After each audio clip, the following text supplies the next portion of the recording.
It was April, and John Moore was studying for an important examination.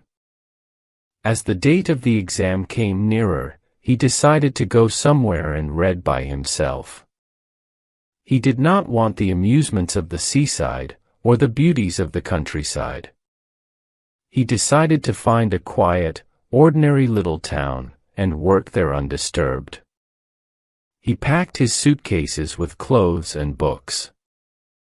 Then he looked in a railway timetable for a town that he did not know.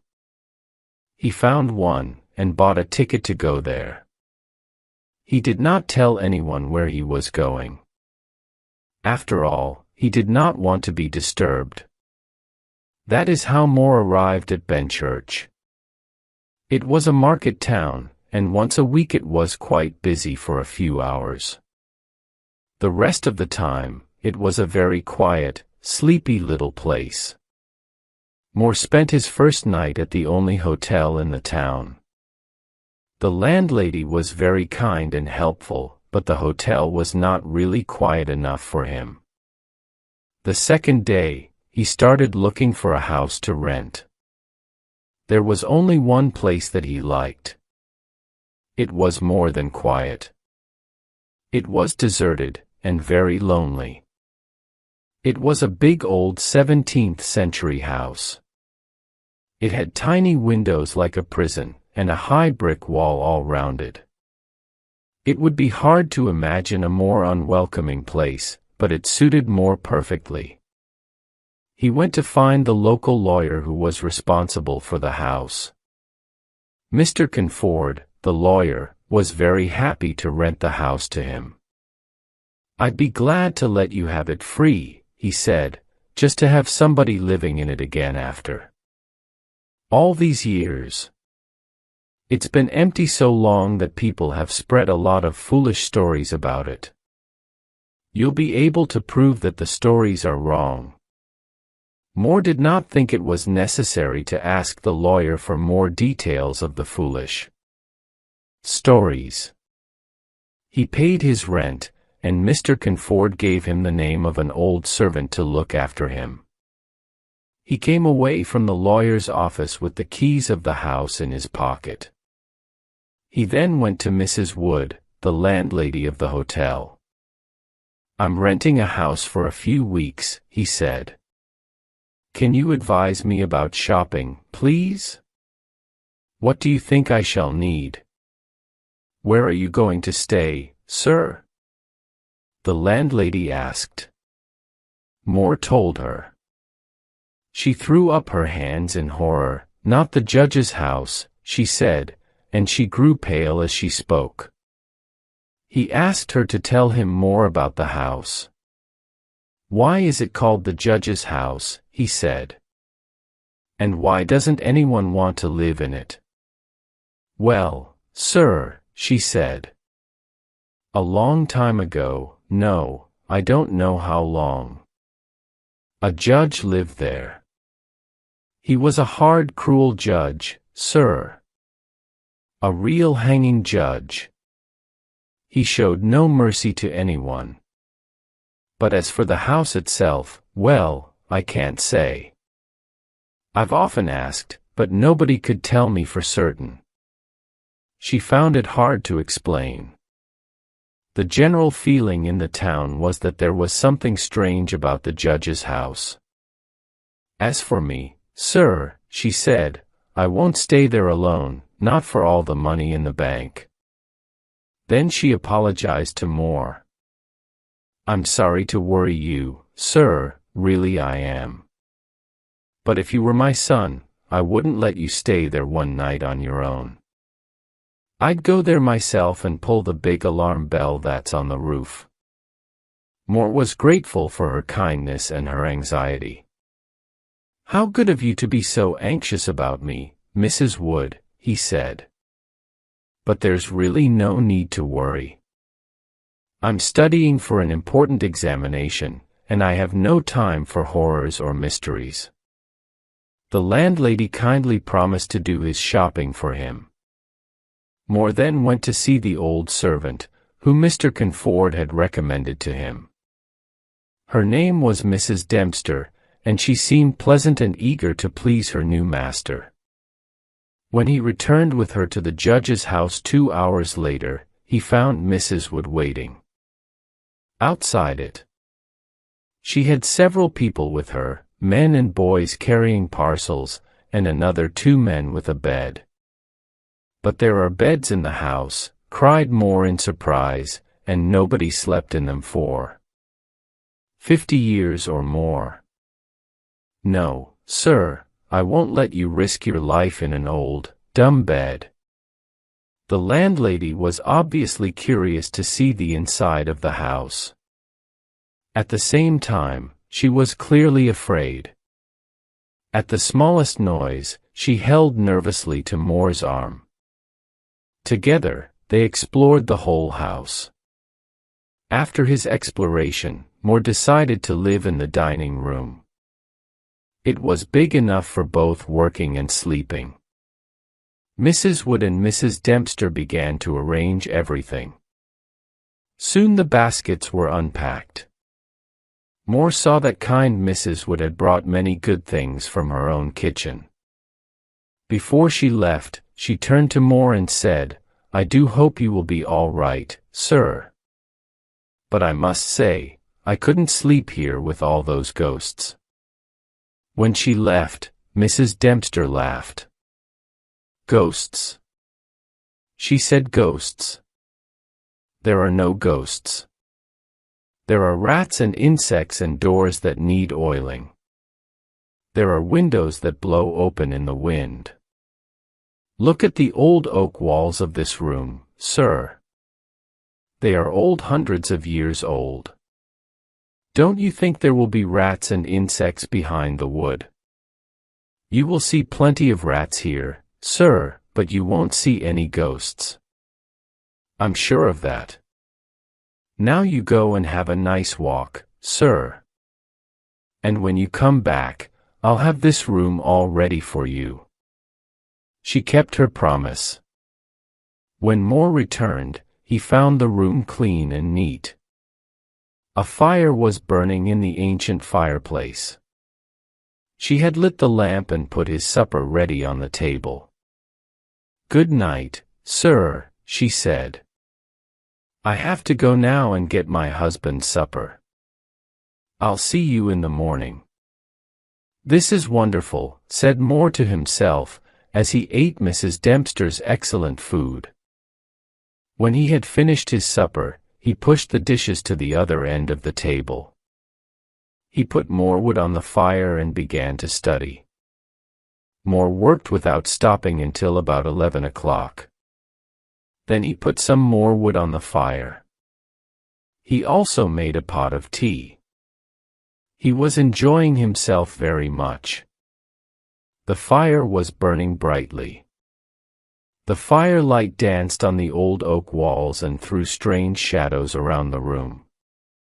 His tea tasted excellent and there was nobody to disturb him. Then for the first time, he noticed how much noise the rats were making. Were they making all this noise while I was studying? He thought. No, I don't think they were. Perhaps they were afraid of me at first. Now they have become braver and they're running about as usual. How busy they were and what a lot of noise they made. Up and down they rushed behind the old oak walls, over the ceiling and under the floor. Moore remembered Mrs. Dempster's words. "You'll see plenty of rats but you won't see any ghosts." "Well," he said with a smile. She was right about the rats anyway. He picked up the lamp and looked around the room. How strange, he said to himself. Why doesn't anybody want to live in this beautiful old house? The oak walls were very beautiful. There were some old pictures on the walls, but they were covered with dust and dirt. And he could not see them clearly. Here and there he saw small holes in the walls. From time to time the curious face of a rat stared at him. Then with a scratch and a squeak it was gone. The thing that interested him most, however, was the rope of the great alarm bell on the roof. The rope hung down in a corner of the room on the right-hand side of the fireplace. He found a huge high-backed oak chair and pulled it up beside the fire. There he sat and drank his last cup of tea. Then he put more wood on the fire and sat down at the table again with his books. For a time the rats disturbed him with their scratching and squeaking. But he got used to the noise and soon he forgot everything except his work. Suddenly he looked up. Something had disturbed him, but he did not know what it was. He sat up and listened. The room was silent. That was it. The noise of the rats had stopped. "That's what disturbed me," said Moore with a smile. He looked around the room and saw an enormous rat. It was sitting on the great high-backed chair by the fire and it was staring at him with hate in its small red eyes. Moore picked up a book and pretended to throw it, but the rat did not move. It showed its great white teeth angrily and its cruel eyes shone mercilessly in the lamplight. "Why, you!" cried Moore. He picked up the poker from the fireplace and jumped up. Before he could hit the rat, however, it jumped to the floor with a squeak. It ran up the rope of the alarm bell and disappeared in the darkness. Strangely, the squeaks and scratches of the rats and the walls began again. By this time Moore no longer felt like working. Outside the house the birds were singing. Soon it would be morning. He climbed into bed and immediately fell asleep. He slept so deeply that he did not hear Mrs. Dempster come in. She dusted the room and made his breakfast. Then she woke him with a cup of tea. After breakfast he put a book in his pocket and went out for a walk. On the way he bought a few sandwiches. "Then I shan't have to stop for lunch," he said to himself. He found a pretty quiet little park and spent most of the day there studying. On his way home he called at the hotel to thank Mrs. Wood for her kindness. She looked at him searchingly. "You must not work too hard, sir. You look pale this morning. Too much studying isn't good for anyone. But tell me, sir, did you have a good night? Mrs. Dempster told me you were still asleep when she went in." "Oh, I was all right," said Moore with a smile. "The ghosts haven't troubled me yet. But the rats had a party last night. There was one old devil with red eyes. He sat up on the chair above the fire. He didn't move until I picked up the poker. Then he ran up the rope of the alarm bell. I didn't see where he went. It was too dark." "Dear God!" cried Mrs. Wood. "An old devil sitting by the fire. Take care, sir. Take care, sir. Take care, sir. Take care." "What do you mean?" asked Moore in surprise. "An old devil. The old devil, perhaps." Moore started to laugh. "Please forgive me, Mrs. Wood," he said at last. "I just couldn't help laughing at the idea of the devil himself sitting by my fire." And he began to laugh again. Then he went home for dinner. That evening the noise of the rats began earlier. After dinner he sat down beside the fire and drank his tea. Then he sat down at the table and started to work again. The rats disturbed him more than the previous night. They scratched and squeaked and ran about, and stared at him from the holes in the walls. Their eyes shone like tiny lamps in the firelight. But Moore was becoming used to them. They seemed playful rather than aggressive.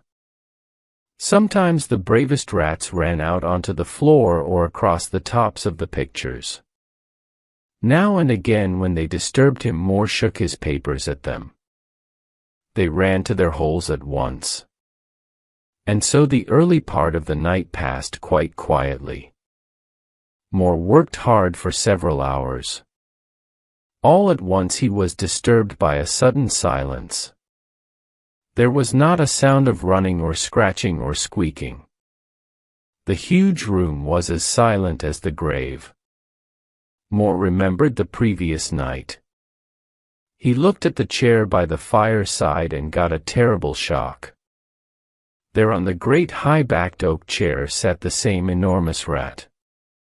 It was staring at him with hate. Without thinking, Moore picked up the nearest book and threw it.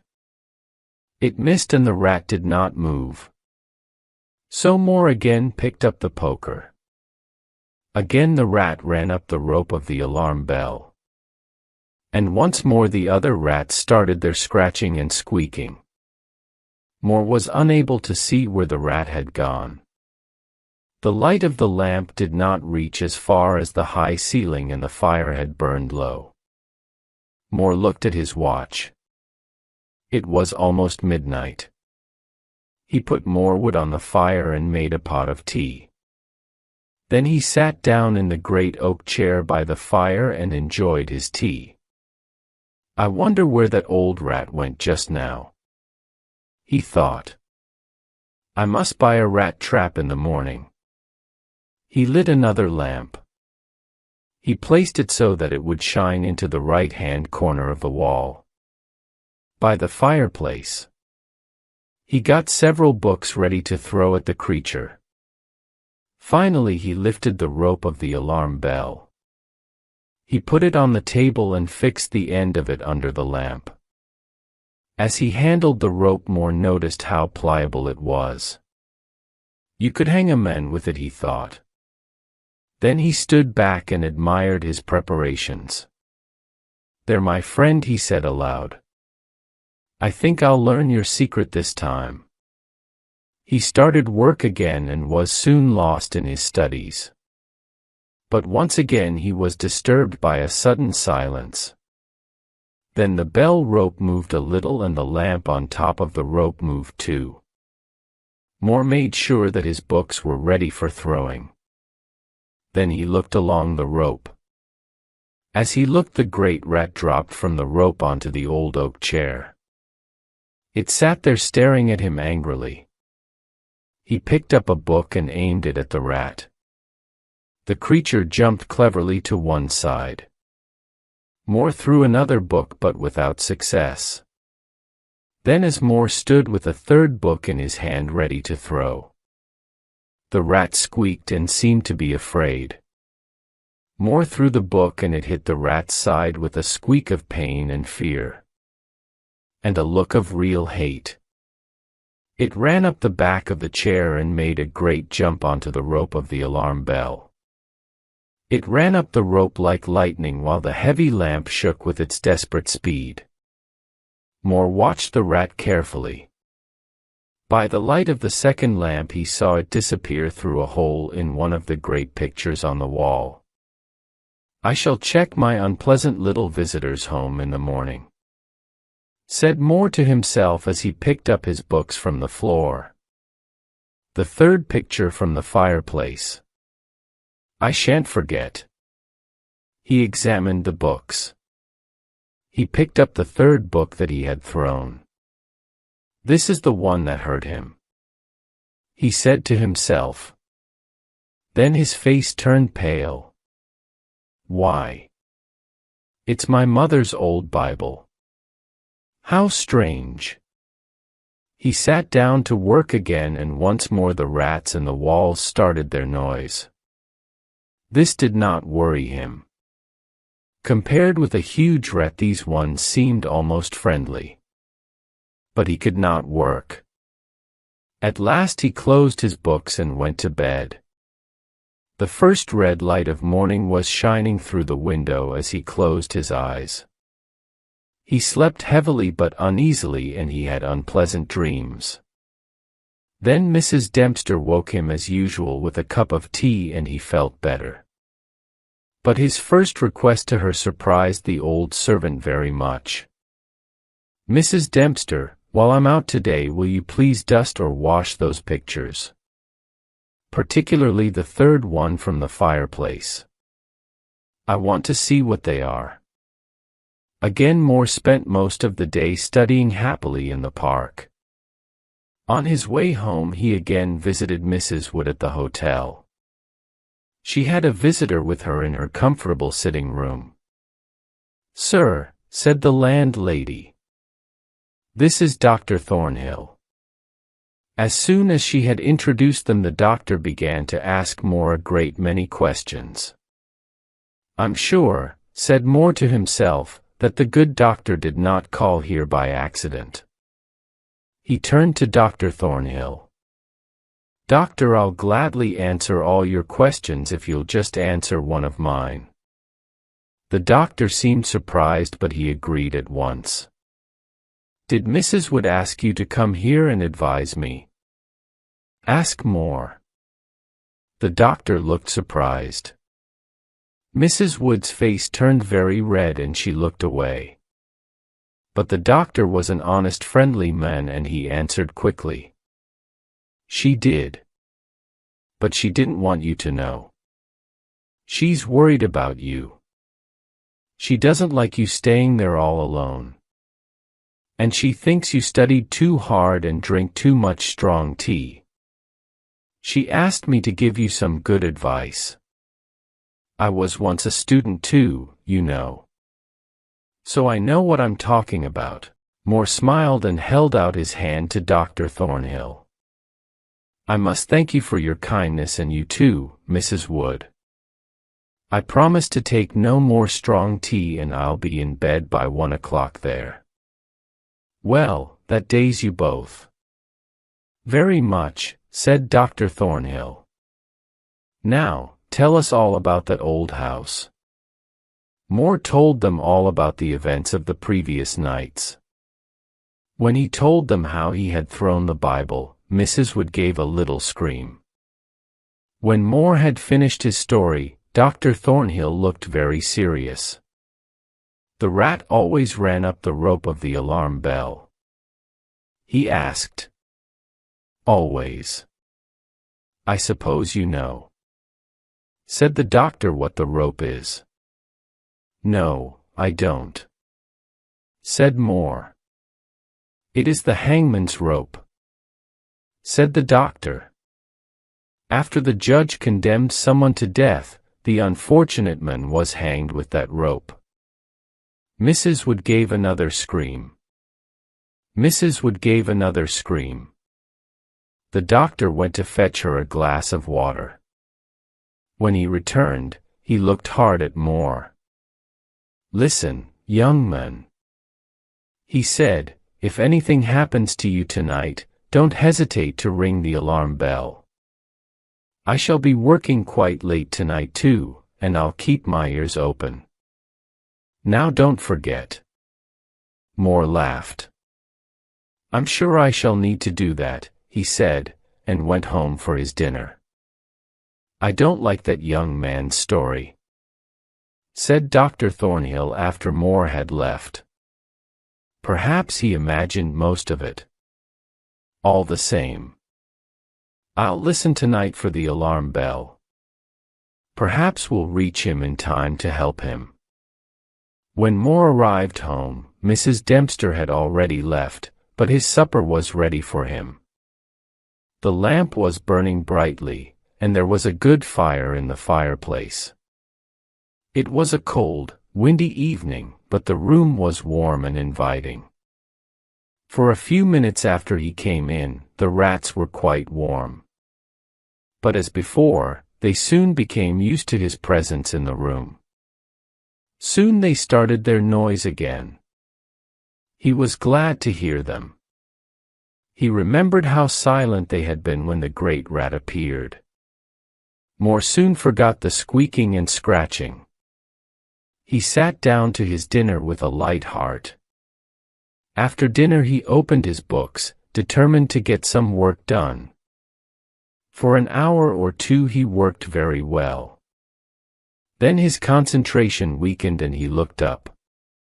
It was a stormy night. The whole house seemed to shake, and the wind whistled down the chimneys with a strange unnatural sound. The force of the wind shook the alarm bell. The pliable rope rose and fell a little, and the bottom of it hit the oak floor with a hard and hollow sound. As Moore watched it, he remembered the doctor's words. "It's the hangman's rope." He went over to the corner by the fireplace and took the rope in his hand. He looked at it very hard. He wondered how many people had died on the end of that rope. As he held it, the movement of the bell on the roof still lifted it now and again. Then he felt a new movement. The rope seemed to tremble as if something was moving along it. At the same time, the noise of the rat stopped. Moore looked up and saw the great rat coming down towards him. It was staring at him with hate. Moore dropped the rope and jumped back for the cry. The rat turned, ran up the rope again and disappeared. At the same moment, Moore realized that the noise of the air was falling. That the noise of the other rats had begun again. "Very well, my friend," thought Moore. "Let's investigate your hiding place." He lit the other lamp. He remembered that the rat had disappeared inside the third picture on the right. He picked up the lamp and carried it across to the picture. He almost dropped the lamp. He stepped back at once and the sweat of fear was upon his pale face. His knees shook, his whole body trembled like a leaf. But he was young and brave and he moved forward again with his lamp. Mrs. Dempster had dusted and washed the picture, and Moore could now see it quite clearly. It showed a judge. He had a cruel, clever, merciless face with a big curved nose and very bright hard eyes. As Moore looked into those eyes, he realized that he had seen that look before. The great rat's eyes were exactly the same. They held the same look of hate and cruelty. Then the noise of the rat stopped again, and Moore became conscious of another pair of eyes looking at him. The great rat was staring at him from the hole in the corner of the picture. But Moore took no notice of the creature and continued to examine the picture. The judge was sitting in a great high-backed oak chair on the right-hand side of a great stone fireplace. In the corner a rope hung down from the ceiling. With a feeling of horror, Moore recognized the room where he now stood. He looked around him as if he expected to see another presence there. Then he looked across to the corner of the fireplace. He froze with fear and the lamp fell from his trembling hand. There in the judge's chair sat the rat. The rope hung behind exactly as it did in the picture. The rat looked at Moore with the same merciless stare as the judge in the picture. But there was a new triumphant look in the small red eyes. Everything was silent except for the storm outside. The lamp thought Moore desperately. Fortunately it was a metal one and the oil had not caught fire. However, he had to put it out. In doing so he forgot his fears for a moment. Then he stopped and thought, "I can't go on like this." He said to himself, "The doctor is right. Late hours and strong tea are no good for me. They just make me nervous. However, I'm all right now." He made himself a warm milky drink and sat down to work. Nearly an hour later a sudden silence disturbed him again. Outside the storm was growling and whistling as loudly as ever. The rain drummed on the windows, but inside the house everything was as quiet as the grave. Moore listened carefully, and then he heard a strange squeaking noise.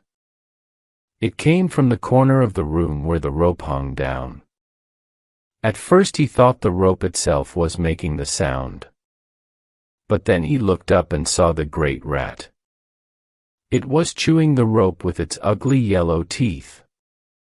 It had almost bitten through it, and as Moore watched, part of the rope fell to the floor. Only a short piece was still attached to the bell, and the rat was still hanging onto it. Now the rope began to swing backwards and forwards. Moore felt a moment of terrible fear. Now I can never ring the alarm bell, he thought. Then he was filled with anger. He picked up the book he was reading and threw it violently at the rat. He aimed it well, but before the book could hit the creature, it dropped off the rope and landed on the floor. At once Moore rushed towards it, but the rat ran away and disappeared into the shadow. "Let's have another rat hunt before bed," said Moore to himself. He picked up the lamp and almost dropped it again. The figure of the judge had disappeared from the picture. The chair and the details of the room were still there, but the man himself had gone. Frozen with horror, Moore moved slowly round.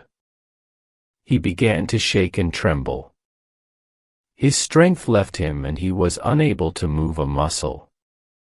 He could only see and hear. There on the great high-backed oak chair sat the judge. His merciless eyes stared at Moore. There was a smile of triumph on his cruel mouth. Slowly he lifted up a black hat. Moore's heart was drumming wildly. There was a strange singing noise in his ears. Outside the wind was as wild as ever. Then above the screams of the wind he heard the great clock striking in the marketplace. He stood and listened, stiff and unmoving. The triumph on the judge's face grew. As the clock struck 12, the judge placed the black hat on his head. Slowly and deliberately he rose from his chair and picked up the piece of rope from the floor. He pulled it through his hands. Slowly and carefully he made the thick pliable rope into a noose. He tested the noose with his foot. He pulled hard at it until he was pleased with it. Then he began to move slowly and carefully past the table on the opposite side to Moore. Then with one quick movement he stood in front of the door. Moore was trapped. All this time the judge's eyes never left Moore's. Moore stared into the cruel eyes like a bird watching a cat. He saw the judge coming nearer with his noose. He saw him throw the noose towards him. Desperately Moore threw himself to one side and saw the rope fall harmlessly to the floor.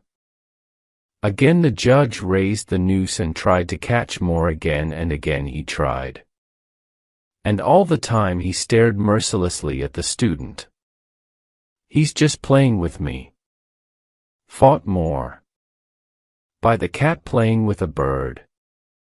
Soon he'll catch me and hang me." He looked desperately behind him. Hundreds of rats were watching him with bright, anxious little eyes. Then he saw that the rope of the alarm bell was covered with rats. As he watched, more and more were pouring down onto the rope from the round hole in the ceiling that led to the bell itself. The rats were hanging from the rope, and there were so many of them that the rope was swinging backwards and forwards. The alarm bell began to ring. Softly at first, then more strongly. At the sound the judge looked up. A devilish anger spread across his face. His eyes burned like red jewels. Outside there was a sudden deafening crash of thunder. The judge raised his noose again while the rats ran desperately up and down the rope of the alarm bell.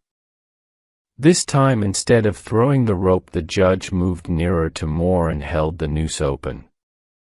Moore was unable to move. He stood there like a stone figure. He felt the judge's icy fingers and the pliable rope against his neck. He felt the noose against his throat.